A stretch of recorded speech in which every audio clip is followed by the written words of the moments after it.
Fala pessoal, tudo bem com vocês? Tudo certo? Bom, passando para atualizar informações do Inter e trocar uma ideia com vocês. Então preciso que vocês me ajudem também, né? Eu faço um trabalho de parceria aqui. Deem um like no vídeo, se inscrevam no canal, ativam a notificação para ficar sabendo quando entra vídeo novo e aquilo tudo que vocês já sabem, né? Então vamos trocar essa ideia e quero que vocês me ajudem a chegar aos 50 mil inscritos por aqui. Estamos com 45, 46 mil. Hoje é dia 25, mais 6 dias pra gente chegar em mais 5 mil seguidores. Será que dá? Eu acredito que sim. Então conto com a ajuda de vocês pra isso, beleza? Gente, vamos trocar uma ideia sobre o atacante que o Inter está contratando. Poderia ser o Alexandre Pato? Poderia. Só que o que acontece? O Inter tem um acerto com o Pato, aquela coisa toda, né? O Pato teria que vir assinar o contrato, não chegou, e não respondeu mais o Internacional, né? O Inter armou um plano de carreira para ele, apresentou um projeto esportivo para o Pato voltar a ser o Alexandre Pato, né? Que não aparece há tanto tempo, né? Que a gente acredita que possa aparecer esse Pato que tá aqui, ó. Aquele ali dá para aparecer ainda. E ele não respondeu. Ele pediu um tempo para pensar, né, no final de semana, resolveu algumas questões particulares lá em São Paulo e ainda não retornou ao Internacional. O Inter acredita que com essa demora para responder ou essa recusa, talvez seja um não, né? Talvez ele tenha mudado de ideia depois de dar um sinal positivo para o Colorado. E o Inter, a partir disso, não espera mais o Alexandre Pato e está procurando outras alternativas no mercado. Significa que o Pato não vem mais? Não. Se ele responder o Inter e topar a proposta, o Inter fecha, porque o Inter quer o Alexandre Pato e o Inter acredita no Alexandre Pato. Agora, como bem disse o Rodrigo Caetano no último sábado, não dá para ficar esperando por jogador, né? O Inter vai esperar o Pato até quando? Vai esperar o Pato e vai deixar de ir procurar outras alternativas no mercado, e não é o que o Inter vai fazer. O Inter aguarda por Alexandre Pato ainda e também está indo buscando outras alternativas no mercado. O que significa isso? Significa que o Inter está procurando outros jogadores no mercado nacional e sem contrato, que é o que pode contratar agora. Deve contratar alguém até a sexta-feira. Algum jogador deve desembarcar aqui até a sexta-feira para o Eduardo Cudê. Alguns nomes já foram ventilados aí, né? O Kleber do Ceará, esse custa muito caro, 40 milhões de reais. O Cano, podem riscar da lista, o Cano, o Inter não tem interesse, né? O Vasco também não vai liberar. Outros nomes sendo especulados, o Pedro Raul do Botafogo é um deles, o Inter tentou uma troca com o Potker.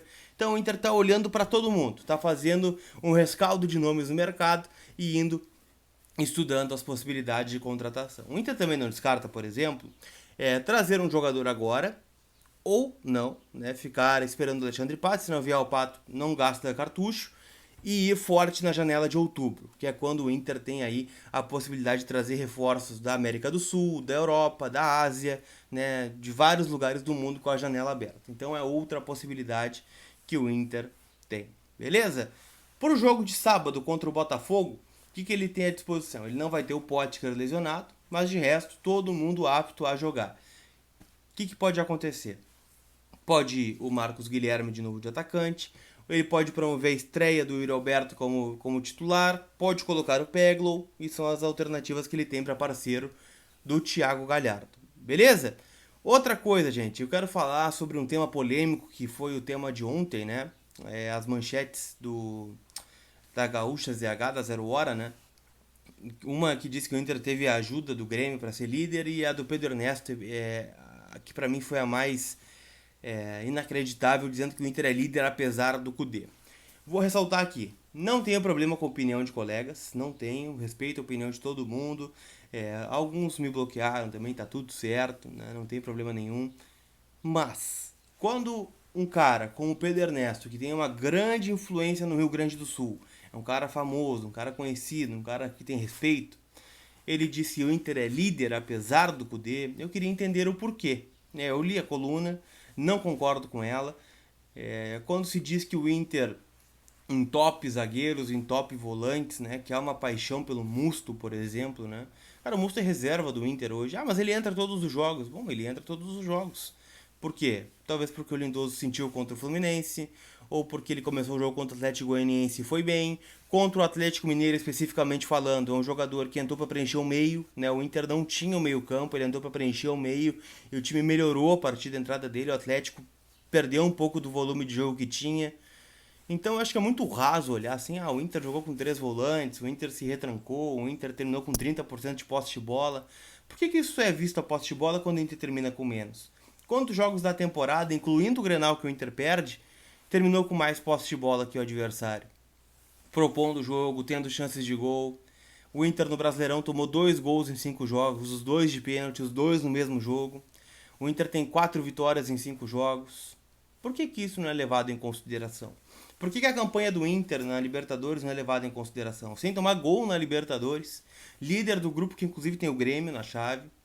Por que não? Ah, mas perdeu o Grenal. Perdeu o Grenal. A gente tá criticando aqui porque ele perdeu o Grenal, porque de resto o ano é perfeito até aqui. O Kudê veio para revolucionar a forma do Inter jogar ano passado, no comando do Odair e depois o Zé Ricardo. Um time extremamente reativo, um time que jogava mal fora de casa, um time que dificilmente ganhava fora de casa, um time que tinha uma defesa sólida e tinha dificuldade para fazer gol. Por que não era criticado o Odair e o Kudê é criticado? É só isso que eu quero entender. Por que o Inter é líder apesar do Odair? Apesar do Kudê, perdão. Né? É só isso. Será que é problema com técnico estrangeiro? Não é um técnico da aldeia? Não é o Dunga? Não é o Luxemburgo? Não é o Argel? Não é o Filipão? Aí tem que criticar. Se fosse eles, seriam elogiados. O Inter ganhou do Atlético Mineiro, que é um postulante ao título. O Atlético Mineiro perdeu 2 seguidas. É postulante ao título. Tem um baita time, tem um grande treinador. Vai brigar lá em cima. E eu vou repetir. Tô falando isso desde sábado, a gente tá entrando na terça-feira. Lembrem dessa vitória do Internacional contra o Atlético Mineiro lá no final do campeonato. A gente vai lembrar dela, pode ter certeza disso. Então, assim, se vocês querem criticar o Kudê, se vocês querem, não sei, achar que tá tudo ruim, beleza, pode achar, não tem problema. Só me apresenta o porquê. Por favor. Beleza? Concorda comigo? Dá o like no vídeo, deixa o comentário aí no canal sobre o novo atacante, sobre o Pato, essa novela, vem, não vem, não vem, não vem, vem, não vem. E sobre essa questão da manchete da coluna do Pedro Ernesto ontem. Beleza? Aquele abraço, tamo junto. Vamos, Colorado!